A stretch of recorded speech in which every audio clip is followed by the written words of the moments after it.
ከኢህአዲግ ጋር በነበረው ጠብ የተነሳ የምናስታውሰው የኪነ ጥበብ ሰው ተስፋዬ ወርቅነህ ይባላል። ተስፋዬ ወርቅነህ የጎጃም ሰው ነው። ማደሬ ነው፣ የብር ወለባ፣ ያንማዶ ተራራ፣ የዝና ወይ ሙሉ፣ ከሚላ፣ ውቢቱ ጎጃሜ፣ ሸጌ በኔ ላይ፣ ጉብልጅ አድራ፣ አለ ነገር በተሰኙ ሙዚቃዎቹ ይታወቃል። የአብዛኞቹ ግጥሞች ባለቤት ራሱ እንደሆነም የሚናገሩ አሉ። እናም ፖለቲካ ይደፍራል። ከሁሉም በላይ በ1990 ዓ.ም ያሳተመው አልበሙ ውስጥ ያለው 10ኛ ክር ጠበቅ ያሉ ፖለቲካዊ ብሶቶችን የተነፈሰበት ነው። ርዕሱ አለ ነገር ይሰኛል።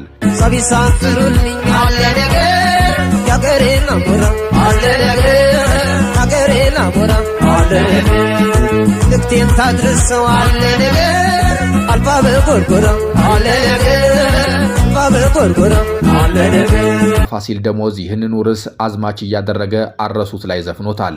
አለ ነገር ጎጃምና ጎንደር፣ ወሎም አለ ነገር፣ መሃል ሸዋም አለ ነገር እንዲህ ታመን ታመን አንገት ደፍተን አንቀር የሚሉት አረሱት ላይ ያሉ ስንኞች ከተስፋዬ ወርቅነህ የ1990 ዓ.ም ዘፈን ርዕስ በብዙ ተውሰዋል። አለ ነገር ጎንደርና ጎጃም መርየም አለ ነገር አልሻም አለ ነገር ዘንድ አለ ነገር መቼም ታመን አንገት ዘፍተን አንቀርም አለ ነገር ተስፋዬ ወርቅነህም አለ ነገር ሲል በሰየመው ሙዚቃ ውስጥ ረጥራይ ጫካ ወረጥራይ ዱሩ ላንተ ይሻልሃል ብቻ ከማደሩ ይላል። ረጥራይ ጫካ ወረጥራይ ዱሩ ረጥራይ ዱሩ ረጥራይ ጫካ ወረጥራይ ዱሩ ረጥራይ ዱሩ ላንተ ይሻልሃል ጫከማደሩ ላንተ ይሻልሃል ጫከማደሩ ከሀገሬ ወጥቼ ሁኜ በሰው ሀገር ዛፍ ያነቃንቃል የምሰማው ነገር እያለም አማሯል። ሀገሬ ወጥቼ ቆየ በሰው ሀገር ሀገሬ ወጥቼ ቆየ በሰው ሀገር ዛፍ ያነቃንቃል እንሰማው ነገር ዛፍ ያነቃንቃል እንሰማው ነገር። የጎጃሜቱ ልጅ ተስፋዬ ወርቅነህ እዚሁ ሙዚቃ ውስጥ እንዳልናገረው ጉዴ ብዙ ሆኖ በሆዴ እያለቀስኩ ገደለኝ አፍኖ በማለት ገጠመኝ ያለውን የመታፈን ስሜት በሙዚቃው ውስጥ ገልጾታል። እንዳልናገረው ጉዴ ብዙ ሆኖ እንዳልናገረው ጉዴ ብዙ ሆኖ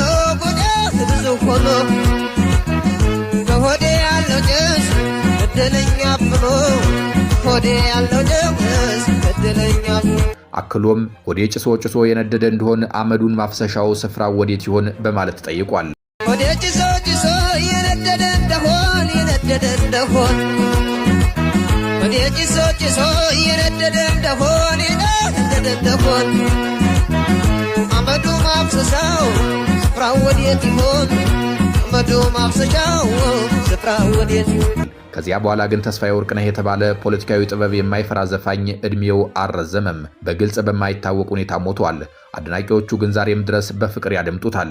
የዝና ራንቺ